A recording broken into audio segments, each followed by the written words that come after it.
આપ સૌના હૃદયમાં બિરાજમાન એવા મારા ગોવિંદના ચરણોમાં સાષ્ટાંગ દંડવત પ્રણામ.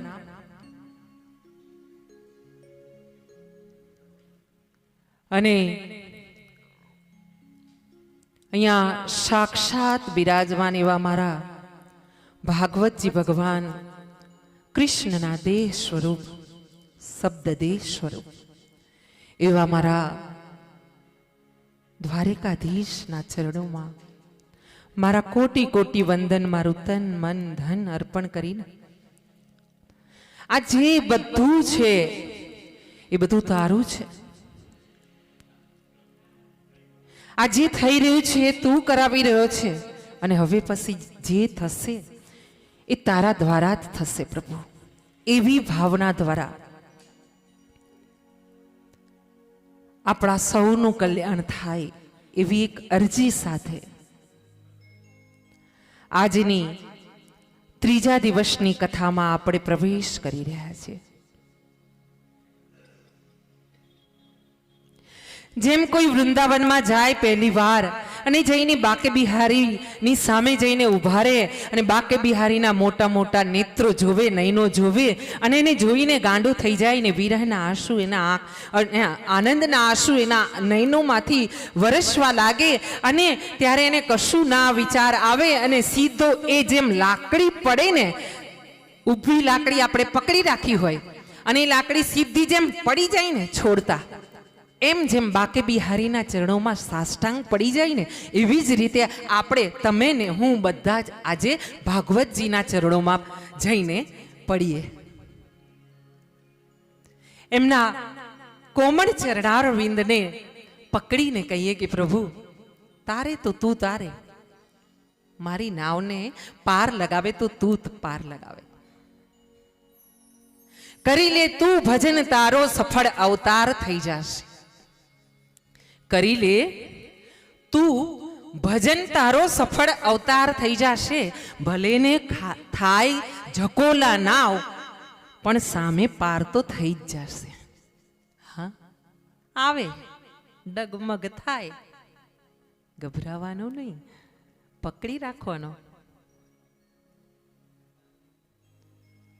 14 લોકનો, ત્રણેય ભુવનનો નાથ જેનો પોતાનો હોય ને એને શેની ફિકર? તો મહારાજ કાલે વાત હતી કે ભીષ્મ પિતામહને સ્વર્ગારોહણ થયું છે. ઉત્તરાયણના સમયે એમને પ્રભુએ વચન આપ્યું હતું કે હું તમારા દેહ છોડવાના સમયે તમારી સામે સાક્ષાત દર્શન આપીશ. પ્રભુએ પોતાનું વચન પાળ્યું છે.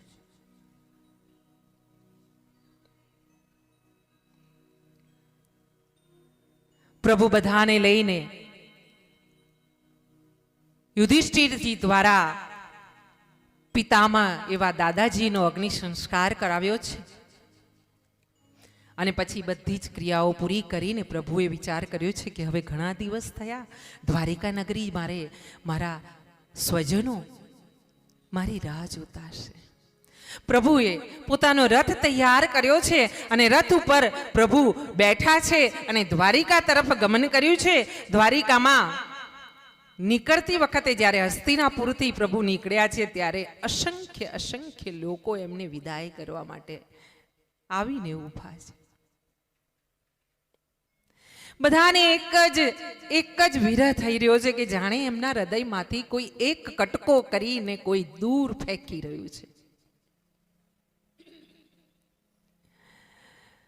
હસ્તિનાપુરની સુંદરીઓ, મહારાણીઓ, દાસીઓ, નગરજનો અટારી પર ચડીને પ્રભુને એકી ટશે જોઈ રહ્યા છે કે પ્રભુ રથ પર બિરાજમાન થયા છે. હમણાં જશે, હમણાં જશે, હમણાં જતા રહેશે પ્રભુ. દરેક સ્ત્રીના આંખમાં પ્રભુના વિરહના આંસુ છે.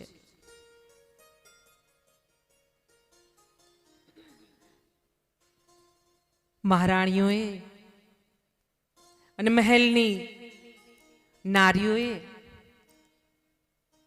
પોતાના હાથમાં મોતી અને ફૂલ લીધા છે, ચોખા લીધા છે અને દ્વારિકાધીશને ચોખલી અને મોતીએ અને ફૂલડે વધાવ્યા છે અને ધીરે ધીરે ભગવાનનો રથ હસ્તિનાપુરની ગલીઓમાંથી વિદાય લઈ રહ્યો છે.